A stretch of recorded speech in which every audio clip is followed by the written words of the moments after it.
Après 3 trimestres consécutifs de contraction, je ne pense pas que les données du PIB les plus récentes puissent apporter du soulagement. Steve Lucas, 3C Analysis.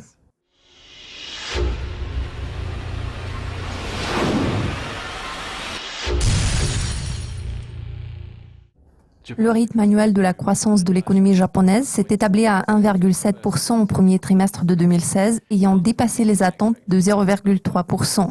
Cela a-t-il affecté vos prévisions pour un mois sur la paire euro-yen ? À vrai dire, cela n'a pas eu beaucoup d'impact sur mes prévisions. Après 3 trimestres consécutifs de contraction, je ne pense pas que l'augmentation la plus récente du PIB de 0,4% puisse apporter du soulagement. De toute façon, ce résultat est apparu supérieur aux attentes, qui est bien pour le Japon. Pourtant, il faut garder à l'esprit que beaucoup d'obstacles se dressent sur la voie de l'économie japonaise en allant de l'avant. Le mois de janvier a vu l'introduction des taux d'intérêt négatifs afin de stimuler la croissance.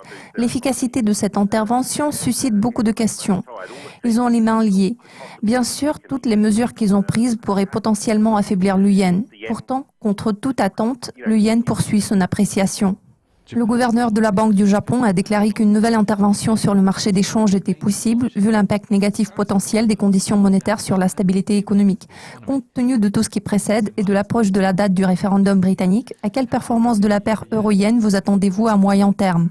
Je suis d'avis que la Banque du Japon va s'abstenir de toute action. Les responsables de la banque parlent beaucoup d'une éventuelle intervention. Pourtant, en réalité, il n'y a pas eu d'intervention sur le marché des changes depuis 2011. À cette époque, c'était nécessaire à cause d'un tremblement de terre. En outre, le taux de change s'était établi en dessous de 80. Il s'agissait donc d'un plus bas record. La monnaie s'échangeait à 75,30 contre le dollar. Le yen était très fort. Leur dernière intervention était due à l'extrême force du yen, qui se situait fortement en dessous du niveau de 80. Ma toute dernière question pour aujourd'hui, en parlant du long terme, quels sont les facteurs qui pourraient façonner les perspectives de l'euro-yen dans un intervalle de 12 mois ? Je pense que le yen pourrait se raffermir sous l'impulsion du marché boursier. Les principaux facteurs de risque concernent le commerce, les ventes massives sur le marché actions et le Brexit. Le yen peut se renforcer suite à un bouleversement quelconque, ce qui constitue un problème pour le Japon.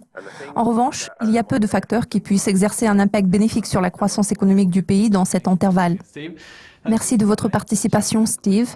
Merci de votre attention. Ne ratez pas la prochaine édition des prévisions financières avec Kais Khalil. À la prochaine.